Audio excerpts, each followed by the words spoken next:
Una semana antes del cumpleaños de mi hijo le pregunté, ¿qué quieres de regalo? Me miró sin inmutarse y dijo, tu muerte sería el mejor regalo. 3 días después cancelé todas las hipotecas, vacié las cuentas y desaparecí. Lo que dejé sobre su mesa lo destrozó por completo. Pero antes de continuar, revisa si ya te suscribiste al canal y comparte en los comentarios desde dónde nos estás viendo. Nos encantaría saber hasta dónde llegan nuestras historias de venganza.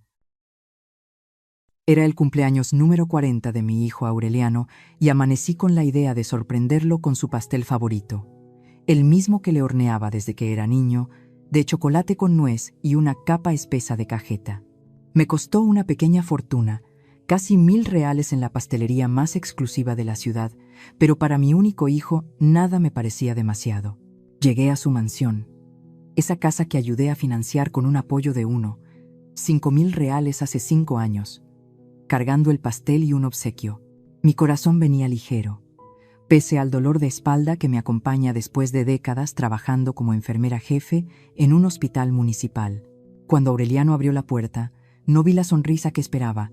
En su lugar, su cara se retorció en una molestia apenas disimulada. «Ah, eres tú», murmuró mirando el reloj. «No te esperaba tan temprano». «Feliz cumpleaños, hijo», dije, queriendo ignorar la frialdad. «Te traje tu pastel favorito y un detallito». Él soltó un suspiro hondo, como si mi presencia fuera un estorbo, y me dejó pasar sin dar las gracias. La mansión lucía impecable, con ese estilo minimalista que su esposa Mireya adora y que yo, en el fondo, siempre sentí demasiado frío. «¿Podemos hablar?», preguntó señalando el sofá. Ese tono me heló por dentro. Conocía bien esa voz, la misma que usaba de niño antes de confesar una travesura. Me senté mientras él seguía de pie, mirando por la ventana hacia la alberca. El silencio pesó toneladas. «Mamá», empezó al fin sin voltear. «He estado pensando mucho en nuestra situación». «¿Qué situación, hijo?» «Tú, tus visitas constantes, tus llamadas, tu presencia en mi vida». Sentí un nudo en la garganta. «No entiendo». Aureliano por fin se volvió hacia mí. Sus ojos, tan parecidos a los de su padre, estaban ahora fríos y calculadores. «Seré directo, mamá. Tu presencia constante está asfixiando a mi familia. Mireya se estresa con tus visitas sorpresa. Los niños se alteran después de que te vas, y yo necesito espacio para respirar». El pastel se volvió de pronto pesadísimo entre mis manos. Las velitas, aún sin encender, parecían burlarse de mí con su promesa de fiesta. «Solo voy una vez por semana», murmuré, tratando de entender en qué fallé. «Y llamas a diario. Mandas mensajes todo el tiempo. Apareces en la oficina con comida cuando tengo juntas importantes. Es demasiado, mamá». Tragué el nudo. «Solo quiero ser parte de tu vida, Aureliano.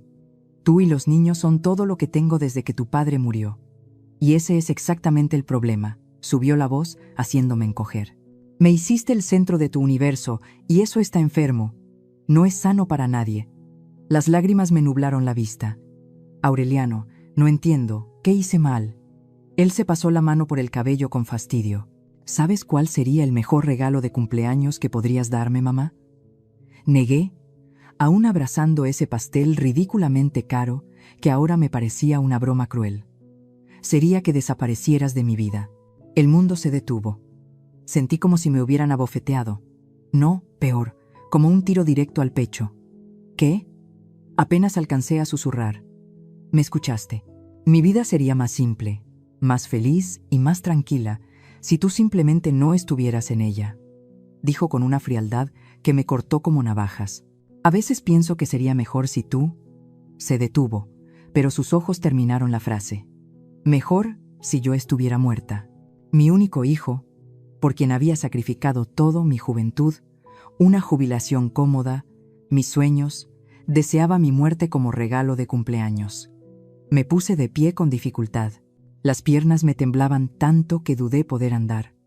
Dejé el pastel sobre la mesa de centro, con las velas ladeadas por el temblor de mis manos. «Feliz cumpleaños, Aureliano». Fue lo único que pude decir antes de salir por la puerta, dejando atrás no solo esa casa helada, sino también a la madre que fui por 4 décadas. Lo que Aureliano no sabía es que en ese instante algo en mí despertó, algo frío, calculador y decidido. dormido durante 67 años. Ese nuevo yo tenía un plan que cambiaría nuestras vidas para siempre. Volví a mi departamento en trance, sin recordar bien cómo conduje. Era un lugar modesto en las afueras de la ciudad, muy distinto a la mansión de mi hijo. Me senté en el sofá gastado donde tantas veces arrullé a Aureliano cuando era bebé, donde le leí cuentos, donde lloré de alegría la primera vez que me dijo mamá. Las paredes me cerraban encima. Cada foto, cada recuerdo, cada objeto contaba la historia de mi sacrificio por él. Un sacrificio que no solo no valoraba, sino que consideraba un lastre insoportable. Las lágrimas por fin llegaron, incontenibles. Lloré hasta quedarme seca, hasta que los ojos me ardieron y la garganta me dolió.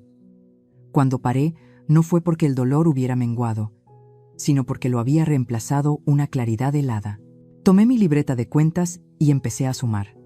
Durante 40 años invertí cada centavo, cada gota de sudor, cada minuto en Aureliano. La facultad de medicina costó 750,000 reales, pagada por mí con el dinero de la venta de la casa que heredé de mis padres. La boda, un derroche de 300,000 reales, la financié vendiendo las joyas de familia. El enganche de la mansión, 5 millones, lo cubrí vaciando mis ahorros para la jubilación. Cuando nacieron los gemelos hace 5 años, yo pagué el cuarto del bebé, 50,000 reales. El año pasado, cuando Aureliano perdió temporalmente la licencia por negligencia, yo cubrí 6 meses de gastos con 120,000 reales que guardaba para una posible cirugía de cadera que probablemente necesitaré pronto. En total, más de 3 millones de reales invertidos en la felicidad de mi hijo. Y todo para escuchar que su mayor deseo era que yo desapareciera de su vida. Esa noche no pude dormir. Me quedé mirando el techo, recorriendo cada momento compartido, cada sonrisa, cada te amo, mamá que salió de su boca. ¿Había sido todo una mentira, o crié a un hombre tan egoísta que no ve más allá de sí mismo? A las 3 de la mañana algo cambió. La tristeza se volvió otra cosa, rabia, indignación, la comprensión nítida de que me usaron, me manipularon y me desecharon como si no valiera nada. Mi hijo quería que desapareciera, pues quizá había llegado la hora de darle exactamente lo que pidió. A la mañana siguiente desperté con una lucidez que no sentía hacía años. No quedaban lágrimas ni confusión, solo un plan preciso y la determinación de recuperar mi dignidad. Me bañé, me puse mi mejor ropa, no la que usaba para visitar a Aureliano, sino la que guardaba para ocasiones especiales que nunca llegaban, y salí con un propósito claro. Primera parada: el banco donde mantenía una cuenta conjunta con Aureliano para emergencias familiares. Esa cuenta a la que yo depositaba casi la mitad de mi pensión cada mes y donde se habían acumulado 250,000 reales con los años. «Buenos días, doña Leonor», me saludó el gerente, el señor Tejeda, quien me conoce desde hace décadas. «¿En qué puedo ayudarla hoy?» «Quiero cancelar la cuenta conjunta número 4366629», dije con una sonrisa que él tomó por amabilidad y que en realidad era puro desquite. «¿Está segura, señora? Esa cuenta tiene un saldo considerable. Completamente. Quiero que transfiera todo ese dinero a mi cuenta personal». Ver esos 250,000 reales regresar a mi propia cuenta me dio una satisfacción que no sentía en años. Era apenas el comienzo. Siguiente parada: la oficina de créditos hipotecarios. Cuando Aureliano compró la mansión, yo no solo pagué el enganche, también firmé como codeudora del financiamiento. Si ellos no podían pagar, la responsabilidad caía en mí, pero eso también me otorgaba ciertos derechos sobre la propiedad. Como codeudora, usted tiene facultades para reclamar la propiedad si considera que los deudores no podrán cumplir, explicó la ejecutiva tras revisar los papeles. ¿Y qué necesitaría hacer para ejercer ese derecho?, pregunté, sintiendo una calma extraña envolverme. La señora tendría que probar el riesgo de impago. Ya hubo atrasos serios, pensé, y sonreí al recordar un detalle crucial que Aureliano dejó escapar en nuestra última charla antes del desastre del cumpleaños. Un paciente lo estaba demandando y corría el riesgo real de perder su cédula médica para siempre. «Creo que tengo exactamente lo que necesito», respondí para mis adentros mientras guardaba en mi bolsa copias de todos los documentos. Mi tercera parada Fue el despacho de mi abogado, el licenciado Román Valera, un hombre de 70 años, que había sido amigo de mi difunto esposo, conocía toda mi historia familiar y había atestiguado décadas de sacrificios por Aureliano. Leonor me saludó con calidez. ¿A qué debo su visita? No es común verla por aquí. Licenciado Valera, necesito su ayuda con algo muy importante, dije sentándome frente a su escritorio. Quiero cambiar por completo mi testamento, reclamar mis derechos como copropietaria de la casa de Aureliano y demandar a mi hijo por violencia patrimonial y maltrato psicológico contra una persona mayor. Sus cejas se alzaron con sorpresa, pero no me interrumpió mientras le conté todo. Cada palabra que dolía, cada gesto de desprecio, la frialdad con la que mi propio hijo prácticamente deseó mi muerte en su cumpleaños. Cuando terminé, había lágrimas en los ojos de Román Valera. Leonor, lamento lo que está viviendo. Nunca imaginé que Aureliano fuera capaz de algo así, después de todo lo que usted hizo por él, murmuró. Yo tampoco, suspiré, pero ya tomé una decisión. Quiero recuperar todo lo que invertí en él, y quiero desaparecer de su vida, tal como pidió. Se puede hacer, asintió mientras tomaba notas. Pero, ¿está segura de ir tan lejos? Completamente, respondí con una firmeza que me sorprendió. Mi hijo dijo que su vida sería más fácil si yo desaparecía. Pues desapareceré, pero antes me aseguraré de que entienda lo que significa vivir sin mí y sin todo lo que hice por él. Al salir del despacho, ya era de noche. Caminé por las calles de mi ciudad sintiéndome renovada, como si despertara de un sueño larguísimo. 40 años viví para Aureliano, sacrificando mis propios anhelos para darle todo lo que quería, pero no más. Regresé a mi departamento y me serví una copa de vino, algo que no hacía desde hacía años. Brindar por mí era nuevo y liberador. Tomé el teléfono y marqué a una agencia de viajes especializada en programas de residencia en el extranjero para jubilados. Buenas noches, habla Leonor Castañeda, dije cuando contestaron. Vi su anuncio sobre residencias en Portugal. ¿Podrían enviarme información completa? Claro, señora Castañeda. Portugal es muy popular con nuestros clientes. Contamos con programas de estancias temporales y residencia permanente. ¿Qué tipo de información necesita? Toda, respondí sin titubear. Quiero saber cómo una mujer de 67 años puede empezar una vida nueva en Portugal. Al colgar me quedé en la ventana mirando la ciudad donde viví toda mi vida. Pronto sería solo un recuerdo. Mi hijo pidió mi desaparición como regalo de cumpleaños y se la concedería de la manera más espectacular posible. Lo que Aureliano no sabía era que su deseo estaba a punto de convertirse en su peor pesadilla. En los días siguientes, ejecuté mi plan con meticulosidad. Cada mañana me levantaba con una mezcla de dolor y determinación que me empujaba hacia adelante, como si al fin viviera para mí. El miércoles sonó mi teléfono. Era Aureliano. Por un instante pensé que quizás se había arrepentido y que pediría disculpas por lo que dijo. ¡Qué ingenua! Mamá, soltó con esa voz distante que usaba últimamente. Necesito que me hagas un favor. Sin saludo ni cortesías, directo, como si yo fuera su asistente. ¿Qué necesitas?, pregunté curiosa por medir su audacia. Los gemelos tienen una presentación en la escuela el viernes y Mireia y yo tenemos una cena importante con posibles inversionistas para la clínica. ¿Podrías quedarte con ellos esa noche? La ironía fue deliciosa. El mismo hombre que deseó mi desaparición ahora me pedía cuidar a sus hijos como si nada. No puedo, respondí sin rodeos. ¿Cómo que no puedes?, se sorprendió genuinamente. No estaba acostumbrado a oír un no. Tengo otros planes, mentí con una sonrisa que él no podía ver.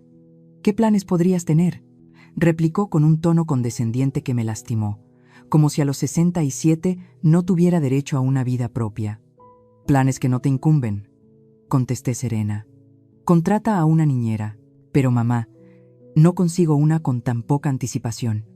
Además, ¿desde cuándo me cobras por cuidar a tus propios nietos? Ahí estaba la manipulación emocional de siempre, pero esta vez no funcionaría, desde que me dijiste que el mejor regalo sería que yo desapareciera. Estoy empezando ahora, respondí fría. Hubo un silencio largo y luego se rió con sarcasmo. ¿En serio vas a castigarme como si fuera un niño? Pensé que después de unos días el drama terminaría. No es drama, Aureliano, es respetar tu deseo. Querías que me esfumara, y eso haré. Perfecto, zanjó molesto. Si quieres ser tan infantil es tu problema, pero no vengas a llorar cuando estés sola. Colgó sin despedirse. Perfecto. Cada interacción confirmaba que iba por buen camino. Esa tarde regresé al banco para hacer algo que jamás imaginé. Retiré la mayor parte de mis ahorros en efectivo. Fueron 200,000 pesos que guardé en un sobre dentro de mi caja fuerte personal, dinero para mi nueva vida en Portugal. También llamé a la agencia y confirmé mi vuelo a Lisboa para el próximo martes, con opción de extender la estancia de forma indefinida. El costo inicial fue de 30,000 pesos y lo pagué sin pestañear. La inversión más cara y más inteligente que había hecho en años. La mañana del jueves recibí una visita inesperada. Era mi vecina Citlali, una mujer de 65 que vivía en el departamento contiguo y con quien había cultivado amistad en los últimos años. Leonor, dijo sentándose en mi sala con una taza de café, te noto distinta últimamente. ¿Pasó algo? Citlali había sido testigo silenciosa de mis sacrificios por Aureliano. Me vio cancelar planes para correr cada vez que él me llamaba. Vio las bolsas de comida cara que yo compraba para llevarle, mientras en casa me conformaba con congelados para ahorrar. Le conté todo, cada detalle del cumpleaños y mis planes. Dios mío, Leonor, murmuró con los ojos llenos de lágrimas. No puedo creer que Aureliano te dijera algo tan cruel después de todo lo que hiciste por él. Lo peor, expliqué, es que lo dijo como si fuera lo más normal, como si yo fuera un estorbo que debía eliminarse. ¿De verdad te vas a Portugal?, preguntó apretándome las manos. Sí, ya compré el boleto. Me voy el martes. Sabes que cuentas con todo mi apoyo. Lo que Aureliano te hizo es imperdonable. Y otra cosa, bajé la voz. Voy a necesitar tu ayuda con algo muy importante. Lo expliqué, mi plan completo. Quería que Aureliano creyera que realmente desaparecí al menos por un tiempo. Y Citlali sería mi cómplice, la persona que encontraría mi departamento vacío y mi carta de despedida. Es brillante, sonrió traviesa. Ese muchacho malagradecido por fin entenderá lo que significa perderte. ¿Te ayudo? Claro que sí, respondió sin dudar. Una semana antes del cumpleaños de mi hijo pregunté, ¿qué debería regalarte? Él respondió con frialdad, la muerte de mi madre sería el mejor regalo. 3 días después, cancelé todos los préstamos de la casa, vacié mis cuentas y desaparecí. Lo que dejé sobre su mesa fue suficiente para arruinarle la vida entera. Esa misma noche redacté la carta más decisiva que he escrito, la que Aureliano encontraría en su mesa y que pondría todo patas arriba. La escribí y reescribí, hasta que cada frase dijera exactamente lo que yo quería decir. Mi querido Aureliano, pediste como regalo de cumpleaños que yo desapareciera de tu vida y he decidido concederte ese deseo. Cuando leas esto ya estaré lejos, iniciando la vida que debí vivir hace años en lugar de sacrificarlo todo por ti.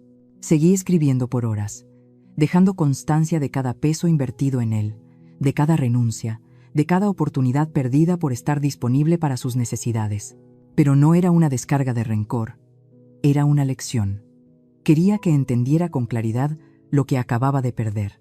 Junto con la carta, dejé todos los documentos legales firmados esa semana. Seguí detallando la modificación del testamento, la cancelación del seguro médico que yo pagaba, la notificación de que como aval de su hipoteca ejercía mis derechos ante su inestabilidad financiera y el cese de todos los apoyos económicos que recibía de mí. Eran 15 páginas minuciosas sobre todo lo que cambiaría en su vida ahora que yo me había ido tal como él quería. Tu vida será mucho más fácil sin mí, cerraba la carta, pero también infinitamente más cara. Ojalá te haya valido la pena. El viernes por la noche guardé lo imprescindible en 2 maletas y Aureliano llamó 3 veces. No contesté. No tenía nada más que decirle. El sábado Mireia llegó a mi puerta con cara de cansancio y súplica. Leonor me contó lo que pasó entre ustedes dos. Sé que lo que dijo estuvo mal, pero por favor no hagas esto con nuestra familia. ¿Hacer qué?, pregunté con calma. Dejar de ayudarnos. Retirarte así. Los gemelos te necesitan. Nosotros te necesitamos. Qué curioso. Cuando Aureliano quería deshacerse de mí, yo era un estorbo, y ahora que ven lo que sostenía callada, de pronto me necesitan. Mireya, tu esposo, fue clarísimo. Mi presencia es un peso que ya no quiere cargar. Solo estoy respetando sus deseos. Ella insistió. Leonor, tú sabes cómo se pone Aureliano cuando está estresado. No quiso decir eso. No quiso. Porque sonó muy convincente cuando pidió mi desaparición como regalo de cumpleaños. Bajó la mirada sin argumentos y murmuró: por favor, dame una oportunidad para arreglarlo. Voy a hablar con Aureliano y hacerle entender lo equivocado que está. Ya es tarde, respondí mientras cerraba la puerta despacio. Dale un beso a mis nietas de mi parte. El domingo fue mi despedida silenciosa de esa ciudad. Caminé por el hospital donde trabajé 35 años, por el parque al que llevaba a Aureliano de niño y por la iglesia donde me casé con su padre. Al día siguiente empezaría una vida por fin para mí. Esa noche no pude dormir, no por nervios ni arrepentimiento, sino por una emoción que no sentía en décadas, la anticipación de una aventura. A mis 67 años, estaba por comenzar la vida que siempre soñé y nunca me permití vivir. A las 5 del lunes, Citlali tocó la puerta como acordamos, con café recién hecho y una sonrisa cómplice. ¿Lista para su gran escape?, preguntó. Más que lista, respondí mientras acercaba las 2 maletas a la entrada. Tienes las llaves de repuesto de mi departamento. Aquí están, dijo mostrando el llavero que le di la noche anterior. Y también la carta para Aureliano y todos los papeles de notaría que vas a dejar en su mesa. Planeamos todo con detalle. Citlali esperaría hasta el miércoles para ir al departamento de Aureliano y entregar los documentos fingiendo que me buscó, y se preocupó al encontrar el mío vacío. Sería ella quien le confirmaría que me fui para siempre. Recuerda, le dije mientras pedíamos taxi, debes actuar muy preocupada. Dile que no contesté en 2 días, que tocaste mi puerta sin respuesta y que al usar las llaves de emergencia hallaste el lugar vacío y la carta sobre la mesa. No te apures. Leonor, fui profesora de teatro 30 años. Será la actuación de mi vida, dijo con una sonrisa traviesa. El taxi llegó puntual a las 6. Mientras el chofer subía el equipaje, miré por última vez el departamento en el que viví 15 años y no sentí nostalgia. Era como salir de una cárcel que levanté con mis propias manos. Al aeropuerto, pedí. Esas 2 palabras marcaron el inicio de otra existencia. En el trayecto de 40 minutos pensé en lo que dejaba. Mi voluntariado en el hospital, las rutinas de siempre, la angustia permanente por los problemas de Aureliano. Y también en lo que venía. La libertad de decidir por mí, de gastar mi dinero en mí, de vivir sin el peso de exigencias emocionales ajenas. Ya en la sala recibí 3 llamadas de Aureliano que no atendí. Y luego un mensaje. Mamá, estás siendo ridícula. Los gemelos preguntan por ti. Márcame. Borré el texto sin responder. Qué curioso. Ahora que no estaba disponible de inmediato, de pronto me necesitaba. El vuelo a Mérida fue largo pero sereno. Por primera vez en años nadie sabía dónde estaba ni podía marcarme para pedirme favores, dinero o tiempo. Era una libertad embriagante que no sentía desde antes de ser madre.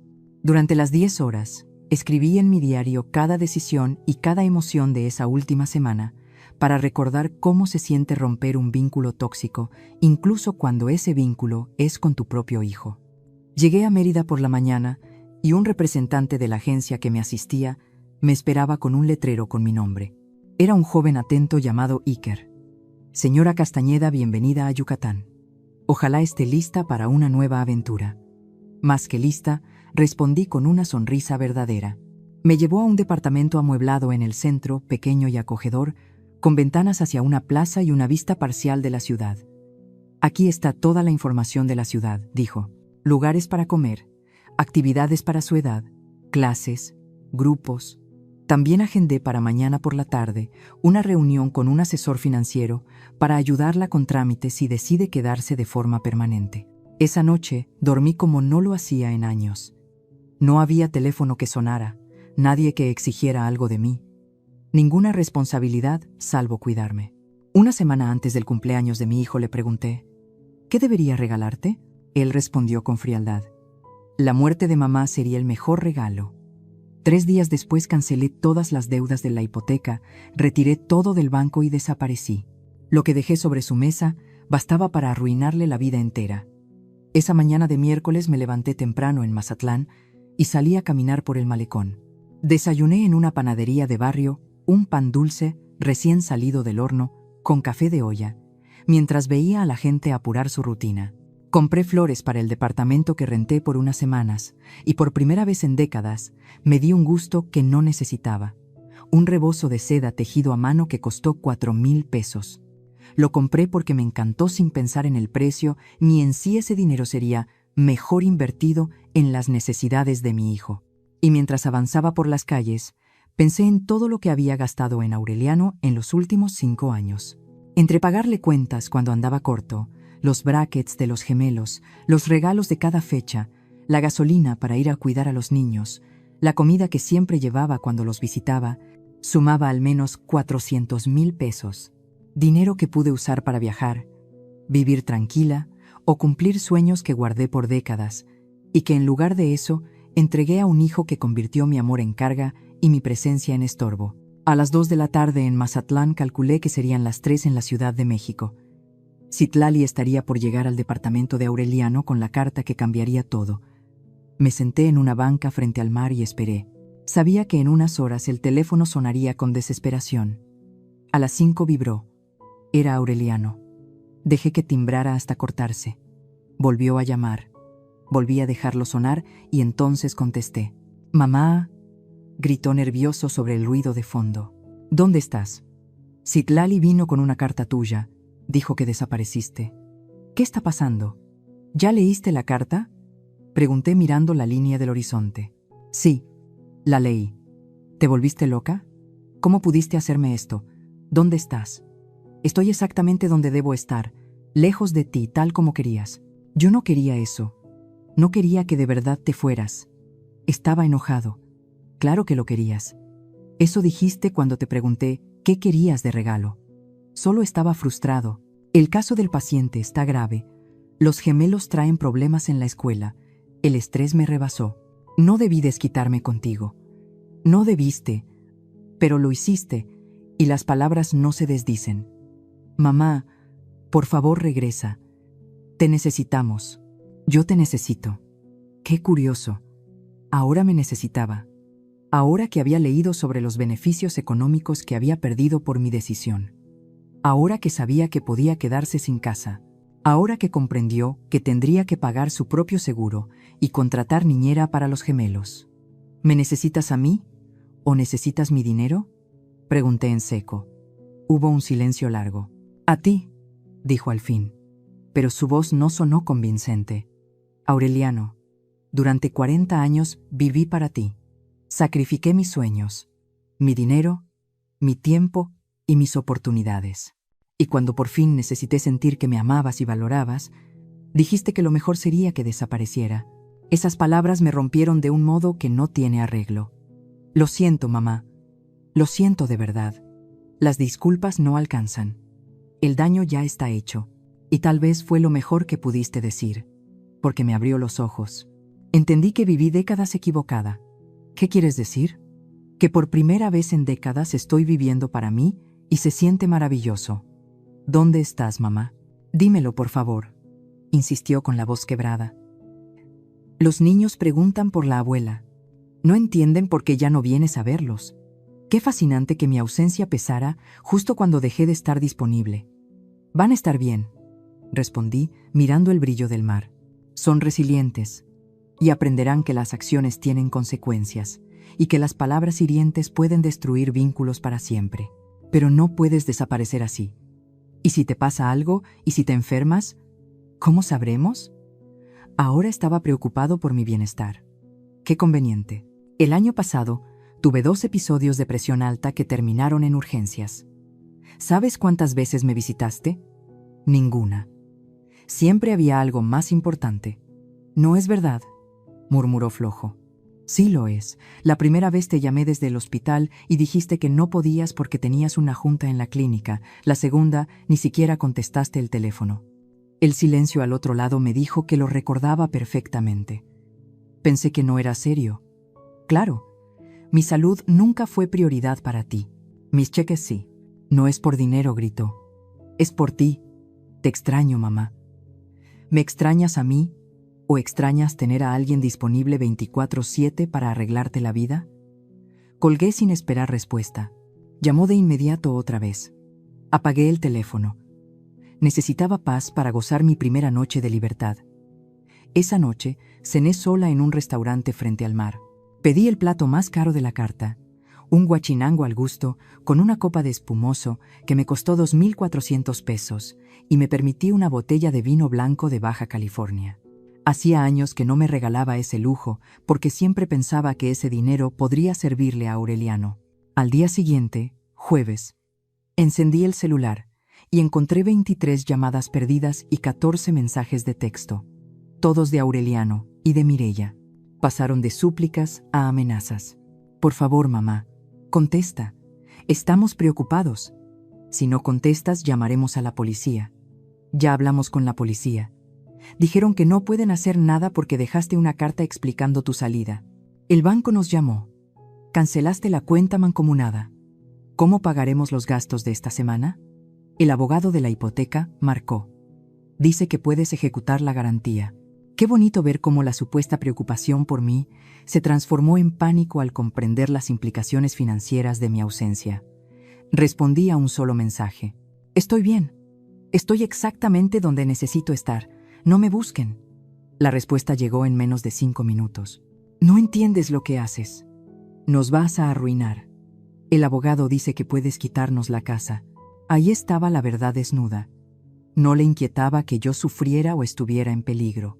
Le preocupaba comprender al fin lo que significa perderme. Respondí despacio para que cada palabra pesara. Ahora sí entiendes cuánto valía mi presencia en tu vida. Lástima que te diste cuenta demasiado tarde.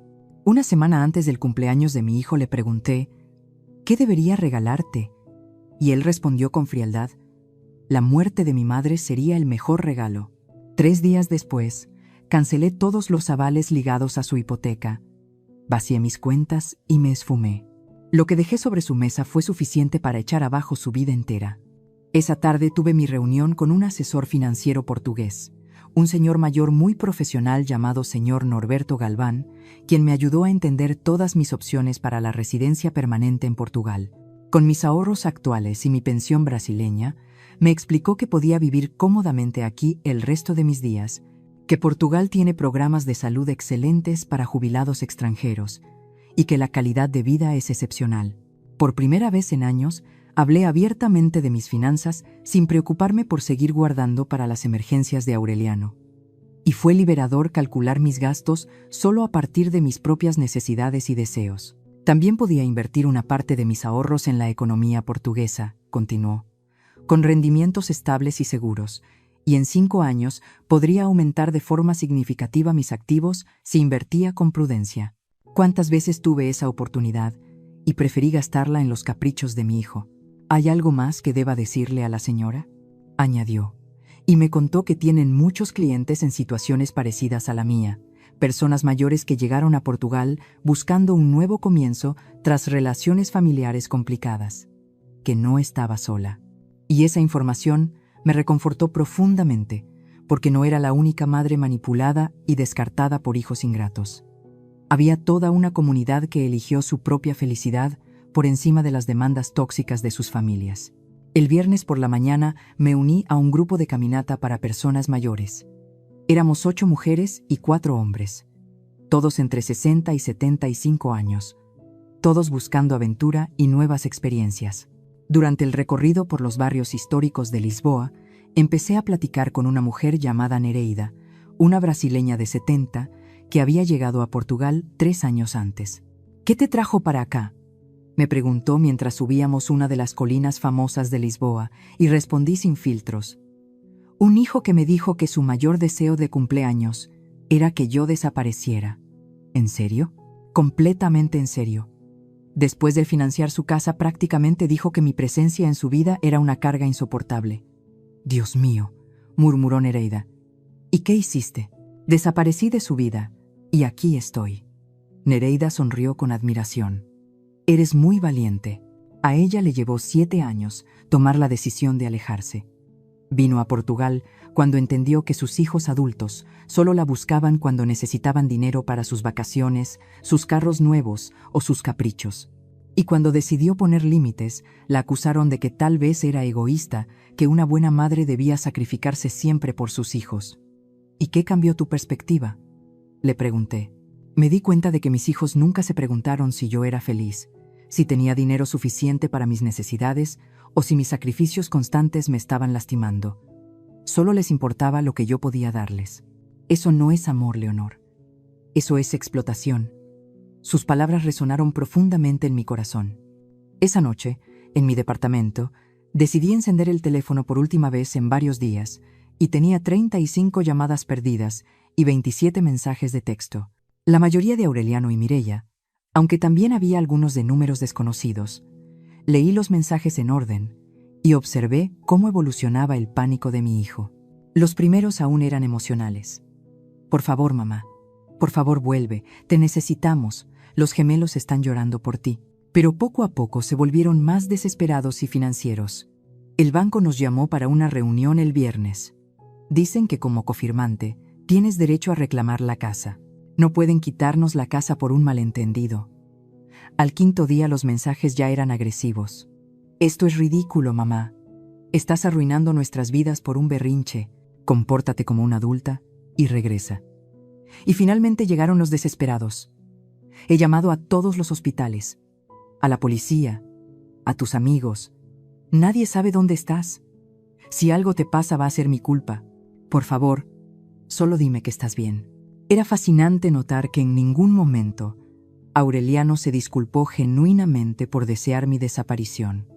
Jamás reconoció la crueldad de sus palabras, ni expresó remordimiento real. Todo giraba en torno a las consecuencias negativas que mi ausencia tenía para él. Así que decidí responder un último mensaje. Estoy perfectamente bien y más feliz de lo que he estado en años. Lo que estás experimentando ahora son las consecuencias naturales de tus acciones. Espero que esta experiencia te ayude a entender el valor de las personas que amas antes de que sea tarde con otras en tu vida. La respuesta llegó de inmediato. Por favor, mamá, podemos arreglar esto. Prometo que nunca más te diré cosas horribles. Solo vuelve. Escribí mi respuesta final. Las promesas vacías no arreglan corazones rotos. Aureliano, las palabras que me dijiste revelaron lo que realmente piensas de mí. No puedes deshacer esa verdad con promesas desesperadas. Y después de enviar ese mensaje, bloqueé su número y todos los asociados a Mireia. También bloqueé los números desconocidos que me habían marcado. Era hora de cerrar definitivamente este capítulo. El lunes por la mañana me encontré de nuevo con el señor Norberto Galván para firmar los papeles que me permitirían residir permanentemente en Portugal. También fijé rangos para transferir de forma permanente mi pensión brasileña y comenzar el proceso de venta de mi departamento en mi ciudad natal. ¿La señora está segura de que quiere hacer esto permanente?, me preguntó. Es una decisión muy grande. Nunca estuve más segura de nada en mi vida, respondí, firmando cada documento con mano firme, porque por primera vez en décadas estaba tomando decisiones basadas en mi propia felicidad y no en las exigencias de otros. Esa tarde recibí la llamada de Citlali, mi querida vecina y cómplice. Su voz sonaba animada. Leonor, tienes que oír esto, dijo. Aureliano vino a mi departamento ayer llorando a mares. Me rogó que te dijera que volvieras, que había sido un terrible malentendido. ¿Y qué le dijiste?, pregunté. Le dije la verdad, que lo que te dijo es imperdonable, y que si yo fuera tú, también me habría desaparecido para siempre. Deberías haber visto su cara cuando entendió que hasta sus vecinos sabían lo cruel que había sido contigo. Mencionó algo sobre problemas financieros y pregunté con curiosidad. Ah, sí, dice que sin tu ayuda no pueden pagar la hipoteca, que el banco los está presionando, que el proceso del paciente va peor y que los gemelos necesitan cosas para la escuela que no pueden pagar. Básicamente comprendió todo lo que yo hacía por ellos cuando me perdió. Era exactamente lo que yo esperaba. No extrañaba a la persona, extrañaba mi función como proveedora y resolutora de problemas. Citlali, le dije, cuando alguien pregunte por mí, especialmente Aureliano, Diles que estoy muerta para ellos, porque en cierta forma es verdad. La Leonor que se sacrificaba una y otra vez por un hijo ingrato, murió el día de su cumpleaños. Una semana antes del cumpleaños de mi hijo le pregunté, ¿qué debería regalarte? Y él respondió con frialdad, tu muerte sería el mejor regalo. 3 días después cancelé todas las deudas de la casa, vacié mis cuentas y me esfumé. Lo único que dejé sobre su escritorio fue un expediente de prueba suficiente para arruinarle la vida. Lo entiendo perfecto, Citlali. Pensé mientras abordaba mi nueva rutina lejos del ruido, porque aquella frase no solo me expulsó de su mundo, también me dio permiso para empezar el mío. En pocas semanas mi vida tomó forma de maneras que jamás imaginé, con clases que elegí por gusto, talleres que me hacían sentir viva y una agenda construida por mí y para mí. La sorpresa fue que, sin las exigencias económicas constantes de Aureliano, mis ahorros no solo se mantuvieron, también crecieron gracias a inversiones bien asesoradas por el señor Norberto Galván. Y por primera vez en décadas, pude proyectar mi futuro con base en mis propias necesidades. Una mañana, mientras tomaba mi cafecito en la mesa de la ventana, entró una llamada con Lada Internacional. Dudé en contestar, pero la curiosidad me ganó. Señora Castañeda, dijo una voz femenina, soy Karime Mendiola, trabajadora social del área de servicios familiares en su ciudad de origen. Recibimos una denuncia sobre su bienestar. Se me heló la sangre. ¿Una denuncia de qué tipo? Su hijo, Aureliano Castañeda, reportó que usted podría estar padeciendo demencia o deterioro cognitivo y que tomó decisiones financieras que la ponen en riesgo. Según él, desapareció de repente y vive en condiciones precarias en el extranjero. Respiré hondo y contesté con firmeza. No padezco demencia ni deterioro cognitivo. Vivo por decisión propia, en un departamento cómodo, con atención médica excelente y en plena salud mental. Las afirmaciones de mi hijo son falsas. Entiendo su posición, señora, dijo, pero debemos verificar su estado. ¿Sería posible coordinar una valoración médica y psicológica a través del Consulado de México en Lisboa? Claro, respondí. Me someteré a cualquier evaluación que demuestre que estoy en perfecto juicio y que mis decisiones fueron tomadas con lucidez. Colgué con una mezcla de rabia e incredulidad. Aureliano había cruzado una línea para invalidarme y obligarme a volver. Llamé de inmediato a mi abogado en mi ciudad natal, el Lic, Román Valera, quien atendió con preocupación y me dijo que había tenido una semana intensa con mi hijo. Imagino, le dije, acaba de mover a servicios sociales. Ahora me acusa de demencia. Eso no es todo, suspiró el doctor. También contrató a otro abogado para impugnar los cambios legales que usted hizo antes de irse. Alega que no estaba en su cabal juicio cuando firmó. ¿Puede hacerlo? Puede intentarlo, pero no tiene base sólida. Tengo grabaciones de todas nuestras conversaciones donde usted demuestra total claridad. Y el hecho de que planeara su salida con detalle y viva de forma independiente contradice cualquier deterioro. Además quiso acceder a sus cuentas bancarias, alegando preocupación, y trató de frenar la adjudicación de la casa. Pero como todo está respaldado legalmente y él mismo admite problemas financieros, no tiene argumentos válidos. Me sorprendió hasta dónde estaba dispuesto a llegar para recuperar beneficios que ya no le correspondían, así que le pedí al doctor Valera preparar una demanda por difamación por las falsedades sobre mi salud mental que afectan mi reputación y mis derechos. Con gusto, dijo. Es momento de que enfrente consecuencias. 2 días después me presenté en el Consulado de México en Lisboa para las valoraciones. La médica que me examinó, una mujer mayor con mucha experiencia, comprendió de inmediato el contexto y tras 3 horas exhaustivas concluyó: Señora Castañeda, no solo está en plena salud mental, sus decisiones revelan una lucidez y una valentía admirables. Su hijo intenta manipular el sistema legal para recuperar ventajas económicas. ¿Quedará documentado? Por supuesto. Enviaremos un informe detallado a servicios sociales, estableciendo que las acusaciones son infundadas y que usted vive de forma independiente y saludable. Esa misma tarde, Karime me llamó de vuelta. Recibimos el informe. Es claro que las afirmaciones de su hijo no tienen sustento. Procederemos a cerrar el caso y a dejar constancia de que presentó una denuncia falsa, lo cual podría tener implicaciones si se repite. Perfecto, pensé. No solo fracasó en invalidar mis decisiones, ahora existía un registro oficial en su contra. Esa noche hice lo que venía postergando. Redacté una carta abierta de 20 páginas, no para Aureliano, sino para otras madres atrapadas en dinámicas de manipulación y abuso emocional por parte de hijos adultos. Documenté cada sacrificio, cada maniobra que soporté y cada paso con el que recuperé mi dignidad. La titulé Cuando el amor de una madre se vuelve autodestrucción, mi historia de liberación a los 67, y la envié a un blog que publica relatos de mujeres mayores que se atrevieron a cambiar su vida. Una semana después, la editora me respondió con entusiasmo. Leonor, su historia es poderosa e inspiradora. Hemos recibido cientos de comentarios de mujeres que se identifican por completo. ¿Aceptaría una entrevista en video para nuestro canal de YouTube? Acepté sans titubear. Era hora de usar mi experiencia para acompañar a otras. Y la entrevista se publicó 2 semanas después y se volvió viral. Miles compartieron vivencias con hijos adultos que las manipulaban emocionalmente y las explotaban económicamente. Los comentarios eran un catálogo de dolor y reconocimiento, desde la mujer de 38 años, cuyo hijo vive en su casa sin pagar renta y le grita cuando le pide buscar trabajo, hasta la que solo recibe llamadas de su hija cuando necesita dinero para vacaciones y nunca tiene tiempo para visitarla enferma. Lo más inesperado llegó a la semana. Un correo de una dirección que reconocí de inmediato. Mireya, mi exnuera. Leonor escribió: vi su entrevista en YouTube.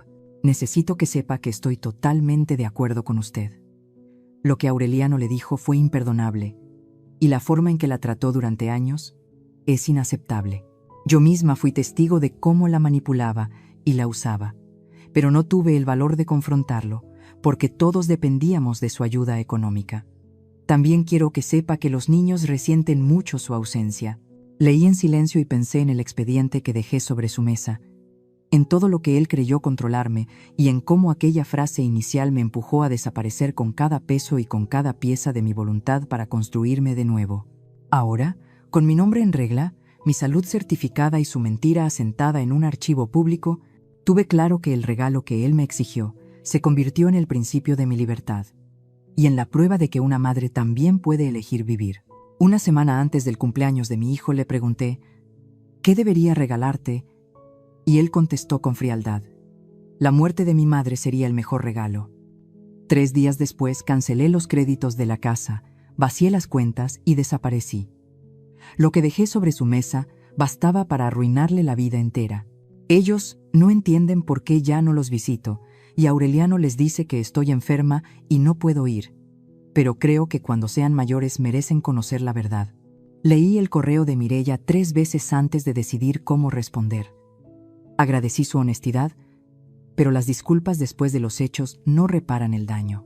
Le dije que ojalá esta experiencia la empuje a ser una mejor madre y a enseñarles a sus hijos a valorar a las personas antes de que sea demasiado tarde.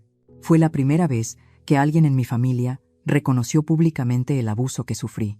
No cambió mi decisión de mantener la distancia, aunque me dio una validación que necesitaba desde hacía años.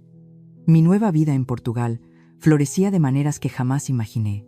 Tenía amigas y amigos de verdad que me valoraban por quien soy y no por lo que podía dar. Redescubrí pasatiempos y pasiones, recuperé la paz mental y la estabilidad financiera y, sobre todo, mi dignidad. 6 meses después, en una mañana de otoño perfecta, sonó el teléfono. Era Citlali, mi vecina y cómplice. Me dijo con voz animada que Aureliano había perdido la casa.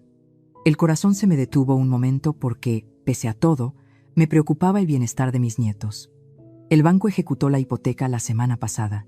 Aureliano perdió una demanda por negligencia y lo condenaron a pagar una indemnización enorme. Se atrasaron en los pagos y como yo era la consignataria y ejercí mis derechos legales, el banco procedió. Aureliano fue a verla de noche, llorando de manera histérica. Los gemelos y los niños están bien. Se mudaron a un departamento pequeño al otro lado de la ciudad. Aureliano finalmente tuvo que vender la clínica para cubrir parte de la indemnización. Ahora trabaja como médico contratado en un hospital público, gana mucho menos que antes, pero al menos es estable, y Mireya volvió a trabajar. Lo que sentí fue una mezcla extraña. No hubo alegría por su sufrimiento, sino una satisfacción profunda de justicia. Por primera vez estaban enfrentando las consecuencias reales de sus decisiones sin nadie que los rescatara. Aureliano preguntó si yo podía ser contactada.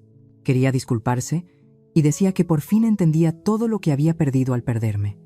Le pedí a Citlali que le dijera que algunas heridas son demasiado profundas para sanar y que ciertas palabras nunca pueden deshacerse, y que yo estoy floreciendo en mi nueva vida y probablemente lo mejor para ambos es que no intente buscarme. En esos 6 meses, construí una paz interior que no iba a arriesgar por promesas vacías de un hijo que solo me valoraba cuando me necesitaba. Esa misma tarde me llamó mi abogado, el licenciado Román Valera. Me informó que la casa de Aureliano fue vendida por el banco y que, como cosignataria, tenía derecho a recuperar mi inversión inicial de $1,500,000 más los intereses acumulados, en total $1,800,000. El banco ya aprobó la transferencia y el dinero llegaría a mi cuenta en Portugal la semana siguiente. Además, mi departamento en Brasil se vendió y, descontando comisiones y gastos, el neto era de $850,000. En total estaba recuperando casi $2,700,000 que ya daba por perdidos. Con mis ahorros e inversiones en Portugal, mi patrimonio superaba los $3,500,000. A mis 67 años, era más próspera que nunca. Esa noche celebré en mi restaurante favorito a la orilla del Tajo. Pedí champaña francesa y brindé por la mujer valiente que se atrevió a volver a empezar cuando todo parecía perdido. Mientras cenaba, repasé la travesía. Comencé como una madre rota y humillada por las palabras crueles de un hijo ingrato, y ahora era una mujer independiente, estable, rodeada de amistades genuinas y viviendo la vida que siempre imaginé. Al día siguiente tomé una decisión que venía masticando desde hacía semanas. Escribir un libro completo sobre mi experiencia. No solo mi historia, también una guía práctica para mujeres mayores atrapadas en relaciones familiares tóxicas. Me puse en contacto con una editorial portuguesa especializada en libros de autoayuda y crecimiento personal. El correo de la editorial llegó a los 2 días. Querían leer un primer capítulo y proponerme una reunión en Lisboa. Revisé mis notas con el mismo cuidado con que en México preparaba el café de olla de los domingos. Fuego bajito, paciencia y la proporción justa de verdad. No era un desahogo, era un mapa para mujeres que, como yo, confundieron sacrificio con amor. Escribí cada madrugada con una disciplina de enfermera, introducción, señales de violencia patrimonial, tácticas para poner límites, una guía legal básica para mayores y, al final, ejercicios para recuperar la propia voz. Entre párrafo y párrafo, hervía agua con canela, cortaba rebanadas de pan dulce que compraba en una pequeña panadería latina de Alfama y, cuando me invadía la culpa, salí a caminar hasta el Tajo para recordar que la libertad también es un hábito. La editora, Inés, MR14, exhibió con un apretón de manos cálido y ojos que escuchaban. Me pidió que leyera un fragmento. Mi voz titubeó al principio, pero pronto se volvió firme. Cuando alguien te pide que desaparezcas, no te está pidiendo espacio, te está retirando tu derecho a existir en su mundo. Inés asintió y me dijo que ese tono tenía que sostener el libro. Sobrio, útil y sin rencor. Firmamos una carta de intención y me fui con un calendario de entrega que me hizo sonreír. A mis 67 tenía fechas que dependían de mí, no de los caprichos de nadie. Llegó noviembre y con él la nostalgia. Armé un altar de muertos sencillo en la ventana. Conseguí cempasúchil en un mercado internacional. Imprimí la foto de mis padres y la de mi esposo. Puse velas, sal, un vasito de tequila y un puñado de cacahuates garapiñados que me enseñó a hacer mi abuela en Puebla. No lloré por Aureliano, lloré por la mujer que fui, la que llamó, insistió, pagó, imploró, aguantó. Le dejé una carta a esa Leonor. Descansa. Yo sigo. Encendí las velas y el cuarto olió a México. Supe entonces que mi país no estaba solo en un mapa. Vivía en mis rituales, en mis recetas, en la música que sonaba bajito mientras tecleaba. Citlali me escribió un audio corto. Comadre, resistí las visitas y las culpas. Si preguntan por ti, digo lo de siempre. Estás viva, pero no estás disponible. Reí. Le mandé una foto del altar y otra del primer índice. Ella respondió con un «qué chulada» y un corazón. Román, mi abogado, confirmó que el último trámite bancario había caído a mi favor. Mi vejez estaba financiada por mí, no por la caridad de un hijo. Una tarde, al terminar el capítulo sobre economía emocional, preparé frijoles de la olla y tortillas de harina. Invité a Nereida y a 2 vecinas del grupo de caminata. Hablamos de hijas que solo llaman para pedir, de yernos que opinan sobre pensiones ajenas, de nietos que merecen adultos sanos. Les leí una página sobre poner precio al tiempo, y nos quedamos en silencio sabiendo que ese cálculo, el más humilde, nos había sido negado durante décadas. Antes de dormir, abrí el correo de Mireia. Un mensaje breve. Gracias por cuidar tantas veces cuando nadie miraba. No busco que vuelvas. Solo quería decirte que lo vi. No contesté. Guardé ese correo en una carpeta llamada Constancias. Cerré la computadora, apagué el altar y me prometí 2 cosas simples. No volver a explicar decisiones sensatas y no gastar un solo minuto donde no hubiera reciprocidad. El manuscrito avanzaba y con él mi vida nueva. Entregué el borrador en diciembre. La editorial propuso título, portada sobria y una presentación íntima para febrero en una librería cercana al río. Elegí un vestido azul mar que compré sin preguntar, y si Aureliano necesita, ese y sí murió el día de su cumpleaños. El salón se llenó de mujeres mayores, algunas con hijos, otras con recuerdos. Leí un pasaje sobre el contrato invisible que tantas firmamos con la familia. Dar sin límite. Cuando terminé, nadie aplaudió de inmediato. Hubo un murmullo de respiraciones hondas, luego un aplauso largo, de esos que te recogen del piso. Una señora mexicana, radicada en Oporto, se me acercó. Pensé que era la única. Me dije cosas horribles por querer vivir. La abracé como se abraza en casa, con palmadas en la espalda y un «ya pasó». Esa noche, en mi departamento, puse a enfriar una botella de espumoso. Antes de descorchar, vibró el teléfono. Un número conocido. Dudé y contesté. «Mamá». La voz de Aureliano sonaba cansada. «Hoy vi un video de tu presentación. Alguien lo compartió. No llamo para pedir dinero. No dije nada, solo quería decir que estoy en terapia. Y que lo que te dije fue imperdonable». Una brisa fría se coló por la ventana. «Gracias por decirlo», respondí, sin abrir ninguna puerta. «No sé si algún día puedas perdonarme. No busques eso. Busca entender qué te llevó a decirlo. Es trabajo tuyo». Silencio largo. «¿Puedo escribirte? ¿De vez en cuando?» «No prometo leer, menos responder, pero puedes escribir». Colgué sin despedidas. La vida no siempre necesita puntos suspensivos. Brindé sola, que ya no era soledad. Al día siguiente, llevé 3 ejemplares firmados a la casa editorial. Uno para archivo, otro para biblioteca pública, otro para donación en un centro de mujeres. En la dedicatoria escribí: «Para quien necesita permiso, te lo das tú». Luego, caminé hasta el río. Un saxofonista tocaba «Sabor a mí». Le compré una canción. Cerré los ojos y volví un segundo a las fiestas de barrio, al mole de olla, a los primos bailando en la cochera. Me prometí regresar a México de visita cuando quisiera y pudiera, no por obligación ni para rescatar a nadie. Yo también merezco elegir el calendario de mis afectos. Con los primeros regalías, abrí una pequeña beca a nombre de mi madre, para mujeres mayores que quieran estudiar algo por puro gusto. Corte y confección, cerámica, alfabetización digital.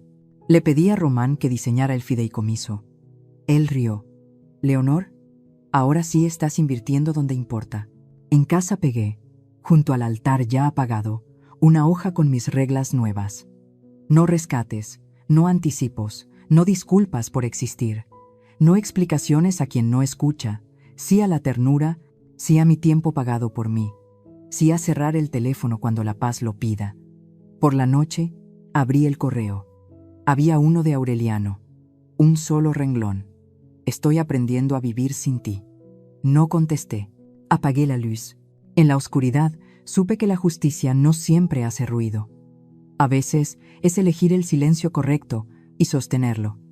Dormí profundo. Al amanecer, Volví al manuscrito para la segunda edición. Añadí un epílogo breve. Si te piden desaparecer, desaparece, pero hacia ti. Luego puse agua a hervir, canela y piloncillo. El vapor llenó la cocina y pensé, con una paz nueva, que mi historia ya no estaba hecha de pérdidas, sino de elecciones.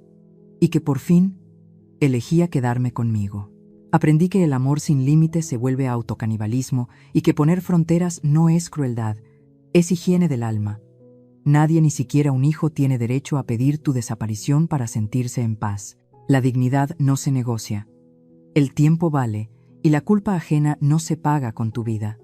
Elegir mi propio bienestar no me convirtió en fría ni desalmada, me convirtió en adulta a cargo de mí misma. Descubrí que la justicia a veces es silencio sostenido, que la paz se construye con hábitos cotidianos, una libreta para las cuentas, un no a tiempo, un café de olla para celebrar los avances, y que la libertad, a los 67, llega cuando dejas de pedir permiso para existir.